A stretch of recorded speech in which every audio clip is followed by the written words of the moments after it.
Le soleil pointait à l'horizon, baignant Lyon avec ses rayons dorés. Le parc municipal, cœur vert de la ville, commençait à s'éveiller pour une nouvelle journée. Les cimes des arbres dansaient doucement avec la brise matinale, tandis que les premiers visiteurs arrivaient pour leur promenade routinière. Entre le chant des oiseaux et le bruissement des feuilles, il y avait un contraste silencieux, presque imperceptible pour ceux qui ne regardaient pas attentivement. Attaché à un tronc robuste d'un platane centenaire, Max attendait. Son pelage doré, caractéristique de la race labrador, avait perdu de son éclat après des jours sans soins appropriés. Ses yeux ambrés, profonds comme des puits de miel, reflétaient un mélange d'émotions que seules des créatures au cœur sensible pouvaient comprendre. Peur, espoir, résignation, et une étincelle presque imperceptible de foi. La corde rugueuse autour de son cou laissait des marques rouges sur sa peau, témoignage silencieux de l'abandon qu'il avait subi. Max n'était pas un chien ordinaire. Né dans une portée de 8 chiots, il avait toujours été le plus timide, le moins exubérant lorsque les acheteurs potentiels visitèrent le chenil. Tandis que ses frères bondissaient et aboyaient pour attirer l'attention, Max observait, prudent, préférant se cacher plutôt que de se montrer. Pour l'éleveur, préoccupé uniquement par le profit de son entreprise, un chien timide signifiait une perte. Et ainsi, un dimanche matin, Max fut emmené au parc et attaché à cet arbre, abandonné comme un objet sans valeur. 2 nuits et une journée complète s'étaient déjà écoulées. L'eau du petit bol laissé à côté de lui s'était écoulée depuis des heures. La nourriture, des miettes sèches, avait disparu. Max, dans sa nature résiliente, n'aboyait pas désespérément comme le feraient d'autres chiens. Il attendait, observait, et dans ses yeux se trouvait une sagesse silencieuse que peu remarquaient. À mesure que la matinée avançait, le parc prenait vie. Des personnes âgées pratiquaient le tai chi en mouvements lents et précis. Des joggeurs passaient à un rythme constant, les écouteurs les isolant de la symphonie naturelle environnante. Des enfants riaient et criaient dans l'air de jeu, proches, insouciants du drame silencieux qui se déroulait à l'ombre du platane.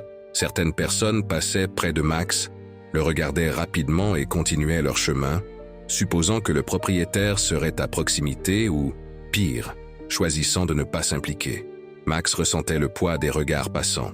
Chaque fois que quelqu'un s'approchait, ses yeux s'ouvraient avec une étincelle d'espoir, pour se baisser à nouveau lorsque la personne continuait son chemin. Sa langue rose pendait légèrement, cherchant de l'humidité dans l'air de plus en plus chaud. Mais même dans sa souffrance silencieuse, il y avait quelque chose de différent chez Max. Ses yeux ne se fixaient pas uniquement sur les personnes qui passaient. De temps en temps, son regard se détournait vers un point spécifique derrière l'arbre, comme si quelque chose là-bas capturait irrésistiblement son attention.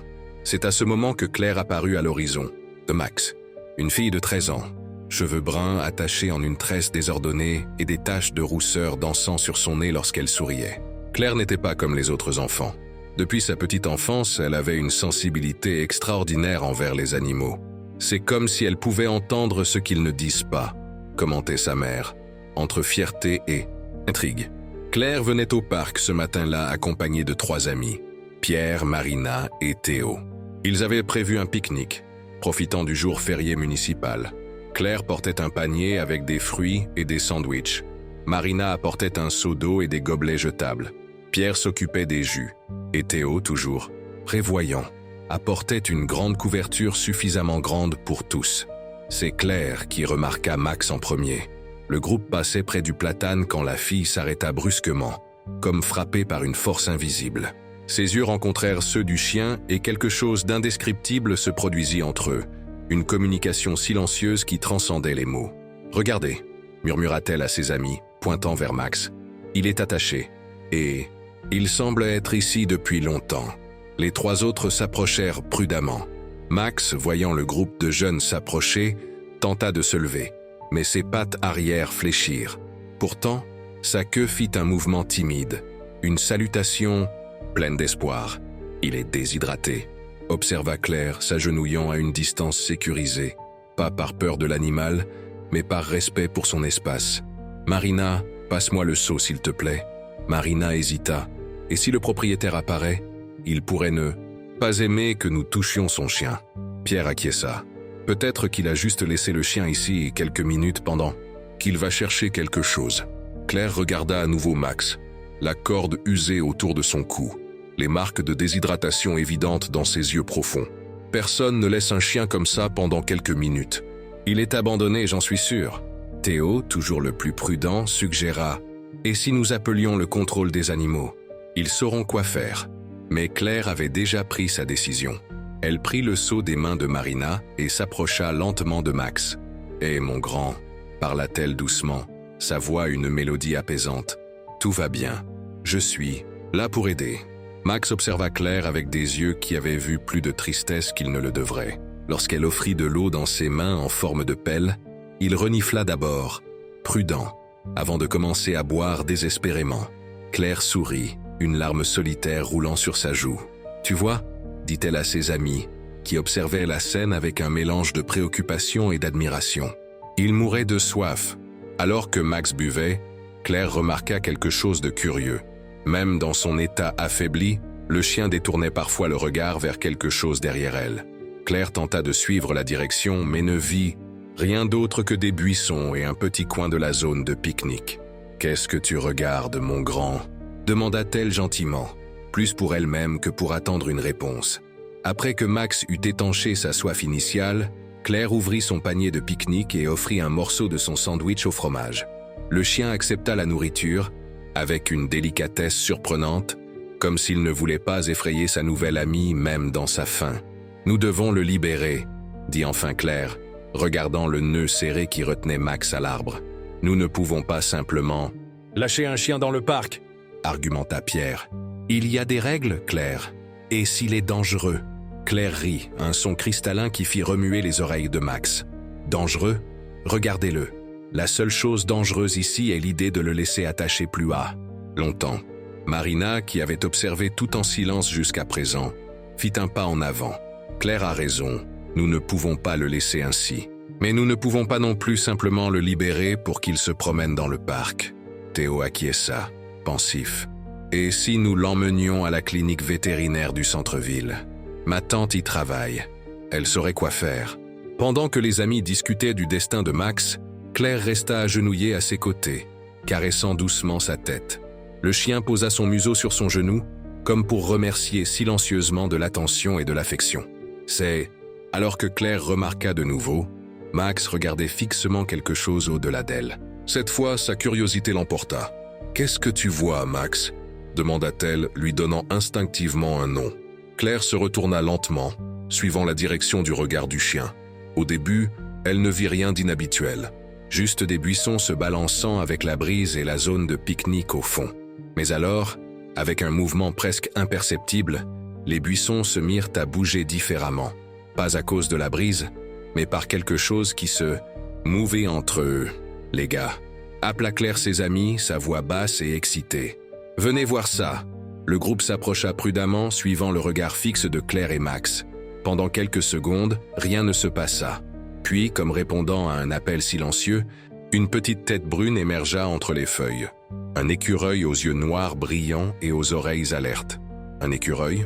murmura Marina, essayant de ne pas effrayer le petit animal. Avant que quelqu'un puisse répondre, une seconde tête apparut, puis une troisième. Toute une famille d'écureuils émergea des buissons, se déplaçant avec agilité sur le sol du parc. « C'est ça que tu regardais tout ce temps ?» demanda Claire à Max, qui maintenait maintenant son regard fixé sur les petits rongeurs, sa queue tentant de remuer avec plus d'énergie. Les écureuils, apparemment habitués à la présence humaine dans le parc, ne manifestèrent aucune peur. Au contraire, ils commencèrent une danse curieuse, se poursuivant mutuellement, montant et descendant des troncs à proximité, collectant et cachant de petites graines. Ce fut un spectacle inattendu. Les 4 amis et le chien attaché observaient, enchantés, le jeu des écureuils. La tension précédente se dissipa comme la brume sous le soleil du matin, remplacée par un sentiment de merveille. « Regardez comme ils dansent !» et s'exclama Claire, son visage illuminé par un large sourire. « On dirait qu'ils se montrent à nous. » En effet, les écureuils semblaient réaliser une performance élaborée. Ils montaient rapidement dans les troncs, sautaient entre les branches avec une précision impressionnante, et s'arrêtaient occasionnellement pour observer leurs spectateurs, comme des artistes évaluant la réaction du public. Le plus surprenant cependant était la réaction de Max. Le chien, qui quelques minutes plus tôt peinait à rester debout, observait maintenant les écureuils avec une attention absolue. Ses yeux suivaient chaque mouvement des petits animaux, et pendant un instant, toute sa douleur et son abandon semblaient oubliés. Claire remarqua le changement chez Max. La lueur était revenue dans ses yeux, autrefois ternis par la tristesse. C'était comme si les écureuils avaient redonné quelque chose que l'abandon lui avait volé, la capacité de s'émerveiller, de trouver la beauté même, au milieu de la souffrance. « Vous voyez ça ?»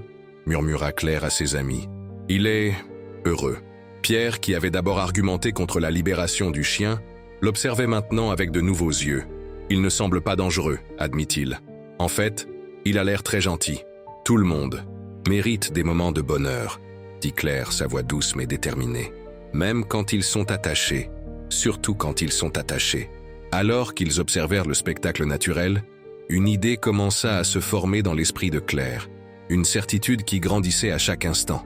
Elle regarda Max, les écureuils, ses amis, et sut ce qu'elle devait faire. « Allons le libérer, » dit-elle, non pas comme une suggestion mais comme une décision déjà prise.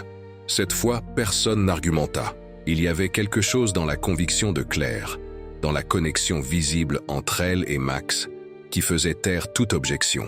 Théo, toujours pratique, examina le nœud qui retenait Max. « Il est bien serré, » informa-t-il. « Je vais avoir besoin du couteau suisse que mon père m'a donné pour mon anniversaire. » Pendant que Théo travaillait sur le nœud, les écureuils continuaient leur performance, comme s'ils comprenaient ce qui se passait et voulaient maintenir Max distrait. Le chien observait la scène avec un mélange de fascination et d'attente, comme s'il pressentait qu'un changement important allait se produire dans sa vie. « Presque fini », murmura Théo, concentré sur sa tâche. Claire caressait Max, lui parlant doucement à l'oreille. « Tout ira bien maintenant, mon grand. Je promets que je ne laisserai plus personne t'abandonner. » Avec un dernier effort, Théo coupa la corde. Max, sentant la liberté soudaine, ne courut pas comme beaucoup de chiens le feraient. Au lieu de cela, il regarda Claire, comme pour demander la permission ou des instructions. « Tu es libre, Max, » dit-elle, souriant à travers les larmes qui coulaient désormais librement sur son visage. Le chien fit quelques pas hésitants, testant ses pattes affaiblies. Puis, dans un geste qui émouvait tous les présents, il revint aux côtés de Claire et posa son museau sur sa main, un remerciement silencieux qui se passait de mots.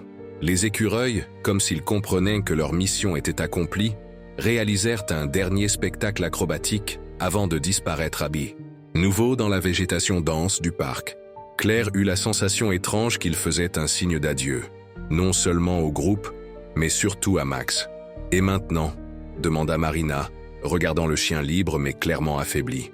Claire n'hésita pas. « Maintenant, nous le ramenons à la maison, » répondit-elle, une note de détermination dans la voix.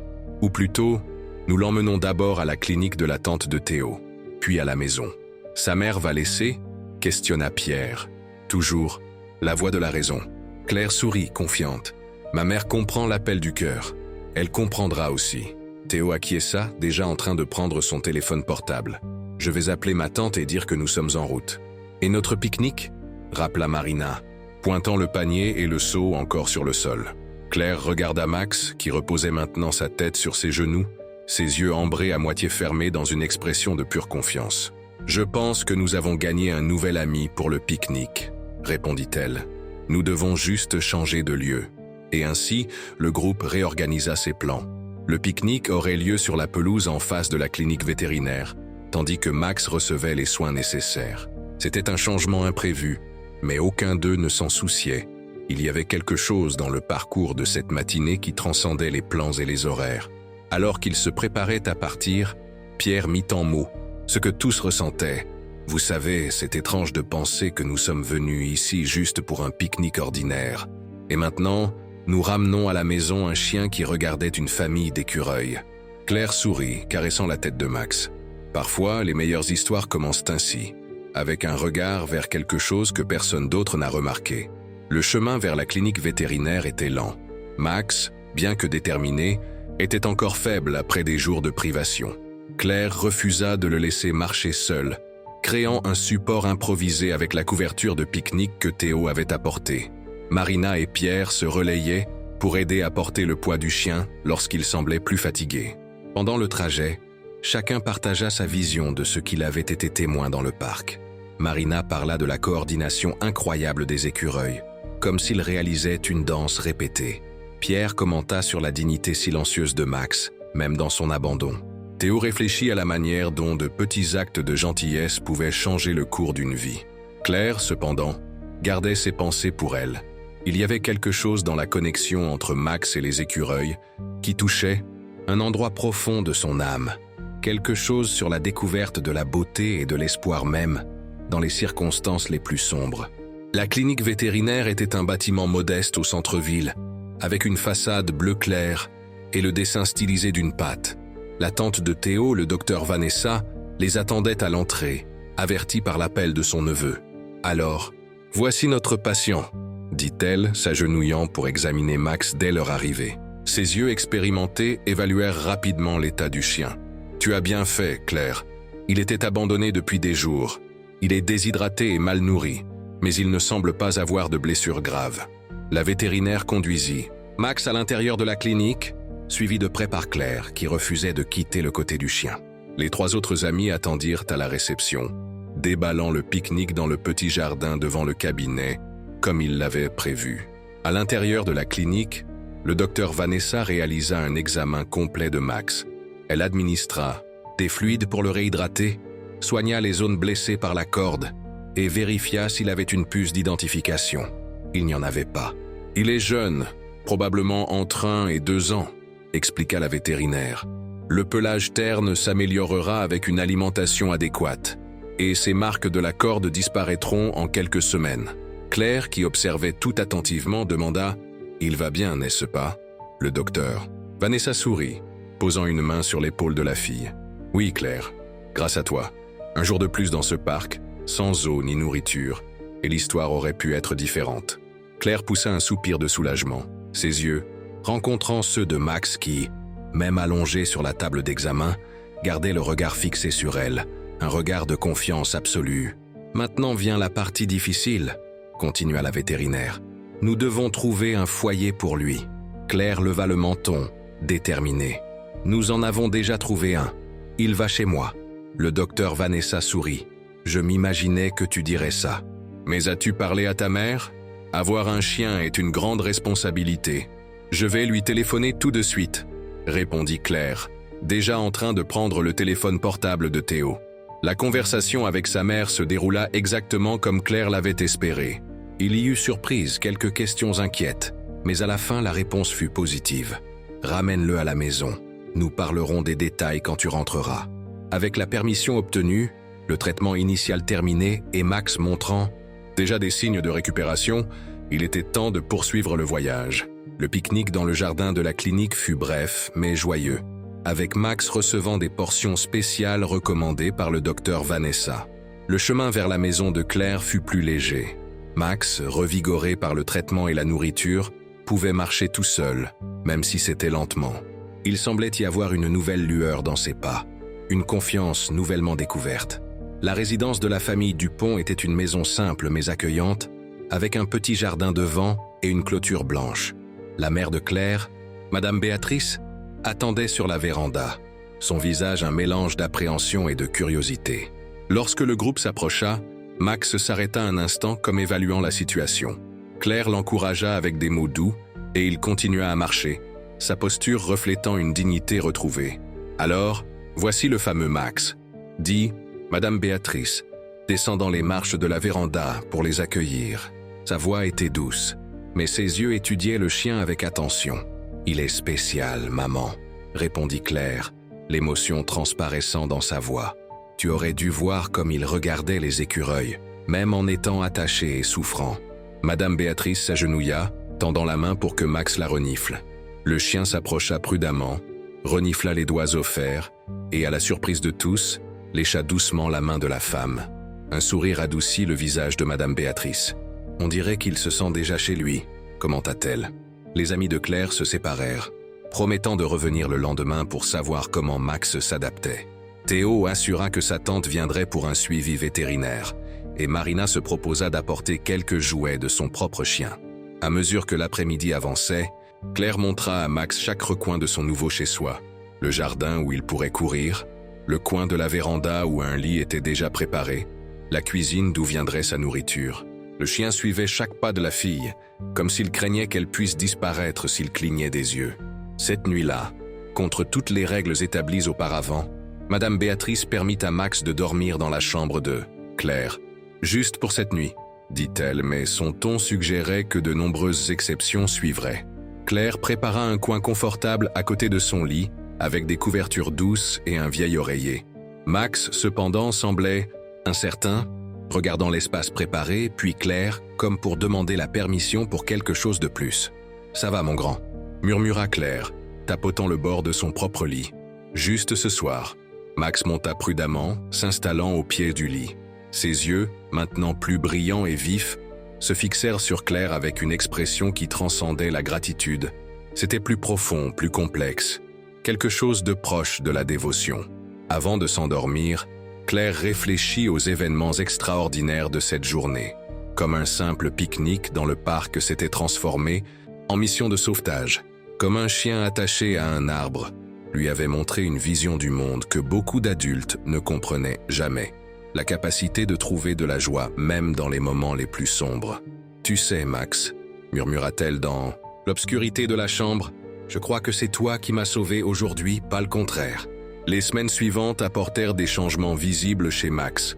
Son pelage retrouva sa brillance dorée, ses yeux gagnèrent en vivacité et son corps, autrefois maigre, retrouva la forme saine typique d'un jeune labrador. Les marques de la corde autour de son cou disparurent progressivement, ainsi que les signes externes de son abandon. Mais les transformations les plus profondes se produisirent à l'intérieur, tant chez Max que chez ceux qui l'entouraient. Claire développa un sens des responsabilités qui surprit ses parents, se levant tôt pour s'occuper de Max avant l'école, économisant son argent de poche pour acheter des friandises spéciales et consacrant des heures à le dresser avec une patience infinie. Madame Béatrice, initialement réticente, devint une fervente défenseur du chien. Il a apporté quelque chose de spécial dans cette maison. Ou commentait-elle avec ses amis, observant comment Max la suivait dans la cuisine pendant qu'elle préparait le dîner, comme s'il offrait une compagnie silencieuse. Monsieur Dupont, le père de Claire, trouva en Max un compagnon pour ses promenades matinales. « Je n'ai jamais pensé que je parlerais autant avec un chien », confessa-t-il à sa femme, riant de lui-même. Mais il semble vraiment comprendre. L'histoire de Max se répandit dans le quartier, puis à l'école, de Claire, et finalement dans toute la petite ville. Il devint un symbole d'espoir et de persévérance. Le chien qui, même attaché, trouvait de la beauté dans le monde grâce aux écureuils dansants. Claire et ses amis retournèrent plusieurs fois au parc, toujours avec Max. Le chien, maintenant confiant et en bonne santé, courait librement sur les pelouses, mais revenait inévitablement près de l'ancien platane où il avait été attaché.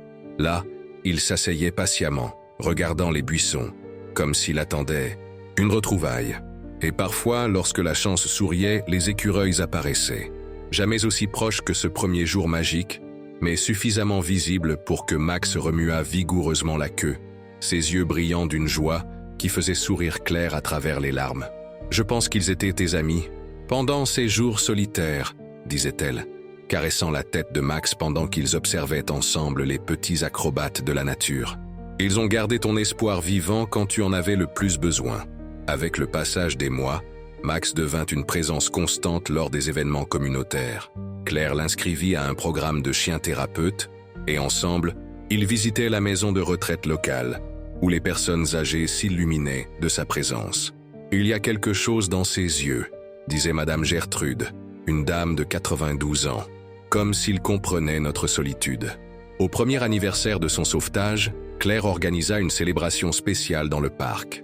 Amis, famille, et même des inconnus touchés par l'histoire, apparurent avec des cadeaux pour Max et des dons pour le refuge pour animaux, récemment créé en ville, inspiré par le parcours du Labrador doré. Pendant la fête, alors que tout le monde mangeait et discutait joyeusement, Claire remarqua que Max s'était éloigné. Elle le trouva assis sous le platane, regardant les buissons désormais familiers. Elle s'assit à côté de lui, en silence respectueux. « Tu as changé ma vie, tu sais », murmura-t-elle enfin, serrant le cou fort du chien. « Tu m'as appris à voir la beauté là où les autres ne voient que la tristesse. » Max se tourna vers elle, ses yeux ambrés reflétant une sagesse qui transcendait les espèces. Et, comme si l'univers voulait célébrer ce moment, les buissons se mirent à bouger légèrement. Une petite famille d'écureuils émergea, leur mouvement gracieux captivant immédiatement l'attention de Max. Claire sourit, des larmes silencieuses coulant sur ses joues. À ce moment-là, elle comprit une vérité profonde qu'elle porterait pour le reste de sa vie. Parfois, nous devons regarder au-delà de notre propre douleur pour trouver de l'espoir. Parfois, le salut ne vient pas de grands gestes, mais de petites beautés qui nous rappellent que le monde vaut toujours la peine d'être observé, si seulement nous avons le courage de regarder. Max, le chien qui avait été attaché et abandonné, était devenu bien plus qu'un animal de compagnie. Il était un professeur, un symbole, un rappel vivant que, même dans les circonstances les plus sombres, il existe toujours quelque chose de merveilleux à observer, si seulement nous avons la bravoure de regarder. Et tandis que les écureuils dansaient leur danse éternelle et que Max observait avec des yeux brillants de joie, Claire sut que certaines attaches, bien qu'invisibles, nous retiennent pour toujours, non pas avec des cordes de douleur, mais avec des liens d'amour qui transforment non seulement celui qui est sauvé, mais surtout celui qui a le courage de tendre la main et de dire « Je suis là, tu n'es plus seul ».